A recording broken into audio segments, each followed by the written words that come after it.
प्रेमिका को मृत्यु पर बंद कर यार मु इरिटेड हे गलिनी जेतबेले फेसबुक इंस्टाग्राम यूट्यूब खोलिबो खाली लबहंसदा ये कला लबहंसदा सी कला आपण माने ठीक बुझिचंदी मु से लबहंसदा कथा कहूची किछि सत्य कथा लुचि दिबा रहस्य आमे जानिबा आ बेसी लेट करबी चलंतु आपण तो देखिले गाड़ी ऊपर गोटे झीटे बसची झील पछरे लव भाई बसचंती आ लव भाई से गर्लफ्रेंड जी दुनिया रे नहांती देख सकते हैं ये एफआईआर कॉपी। ओके ये जो है एफआईआर कॉपी है। आपण माने जा देखिले सब सत्य जा सुनिले सब सत्य लवहंसदा भाई गर्लफ्रेंड रो भाई जी की बेंगलोर रे एफआईआर दे कहिसेंती लवहंसदा मो भौणी की मारी देछि किंतु लवंकर अनेक महिला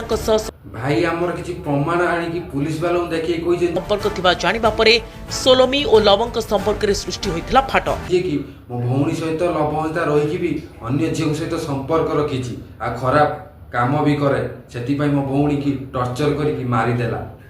आत्महत्यार किछि समय पूर्वरु मध्य सोलोमी लवंक को जोगाजोग करथिले बोली आपण माने जा सुनिले जा देखिले सब सत लवहंसदा भाई को गर्लफ्रेंड मरिया पूर्वरु लवहंसदा भाई को किछि लेखिथिले आ किछि कहिथि सोलोमी का भाई कहिसंती लवहंसदा भाई किछि न सुनी कि इग्नोर करिथिले लवहंसदा धोखाबाज लवहंसदा गोटे चूर धक्काबाज ठक्क मिछुआ टाउटर जे कि एटा मु कहूनी लवहंसदा भाई को फैंस माने कहउचंती एटा कोन सत लवहंसदा भाई एमिति करि पारितिबो एक्चुअली एना तो मोर से फ्रेंड अछि लवहंसदा भाई को जेतेबेले पचार हला पॉडकास्ट रे से झियो किए लवहंसदा भाई निज मुहरे खोली कहले से मो सांग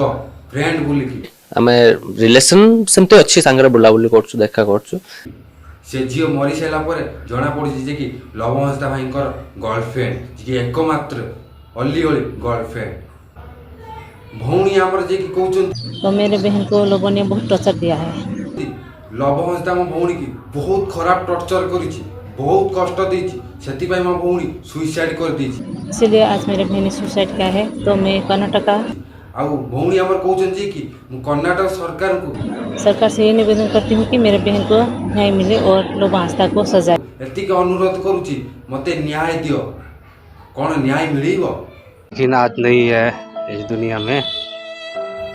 बहुत दुख रे कहउचन जे वही लवहंसदा का वजह से उसने आत्महत्या करने के मो भौणी दुनिया रे नाही हम छाड़ी चली जाइछि सब लवहंसदा पाई लवहंसदा मो भौणी की मारी देछि मनरपुर लवहंसदा खबर किस खबर। अच्छा लव भाई तमर जदी गर्लफ्रेंड थिला तले ये किए से हमर स्वामी हुअन्ते ये भौणी की जेतले पचराला लवहंसदा तमर कोन हबो से कहउचंदी मोर स्वामी हेबे ये तम स्त्री ना तम घर चाकरानी लवहंसदा बरो हे के आस्तेला चरण पाडरो आज्ञा